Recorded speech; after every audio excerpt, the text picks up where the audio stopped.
Montrer concrètement aux apprentis le rôle que leur métier aura à jouer dans le domaine de l'éco-rénovation, c'est l'idée de départ d'une initiative originale de l'AFPA baptisée Maison E. Ce pavillon de 85 mètres carrés à Choisy-le-Roi, appartenant à l'OPAC du Val-de-Marne, va bénéficier d'une rénovation complète qui va faire de ce bâtiment énergivore une maison éconologique, c'est-à-dire peu gourmande en énergie et respectueuse de l'environnement. Plancher chauffant, chaudière à condensation, panneaux solaires thermiques, pluie de lumière ou encore système de récupération des eaux de pluie, toutes ces installations vont être mises en œuvre par les stagiaires de l'AFPA qui, sur ce chantier, mettent en pratique les techniques utiles à l'éco-rénovation des habitats.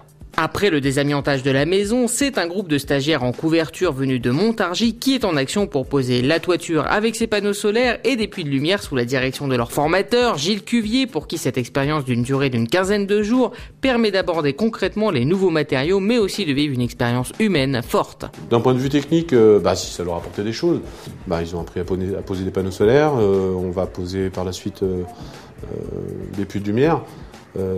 D'un point de vue technique, il y a un bilan qui est positif, mais d'un point de vue humain, je pense bien plus. C'est ce que je ressens en discutant un peu avec eux, quoi. Pour eux, là, c'est une vraie expérience.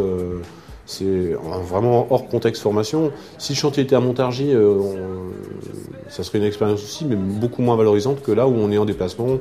On partage plus d'intimité, on est à l'hôtel, on va bouffer au resto ensemble, tout. C'est le plus gros impact, je pense. Composé d'adultes de 18 à 50 ans, ce groupe de futurs couvreurs zingueurs s'affaire donc, quelles que soient les conditions climatiques, à mettre en œuvre les techniques qui leur serviront dans leur future vie professionnelle. Habituellement formés en atelier, cette expérience est pour eux l'occasion de vivre concrètement l'éco-rénovation, une chance dont ils sont conscients. Pour nous, étant en formation, c'est une grande opportunité. On peut mettre en place la théorie, le pratique, l'humain, le métier, mettre en œuvre le métier.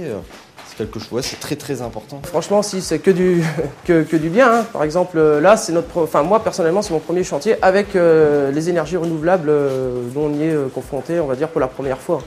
Si, c'est bien parce que ça change de l'AFPA sur les maquettes, tout ça, c'est autre chose, quoi. C'est un bon apprentissage, ce chantier. Avec d'ici 2020, 20 millions de logements à rénover pour atteindre les normes de consommation fixées par le Grenelle de l'environnement, les stagiaires ont le sentiment de participer à l'effort national pour la planète. La rénovation, c'est quelque chose de plus noble, on va dire, que de faire du neuf. Parce qu'on renforce vraiment la maison, la toiture de A à Z. On a un grand chamboulement par rapport à tout ça, compte tenu des pertes d'énergie de tous les bâtiments, on parle surtout au niveau rénovation.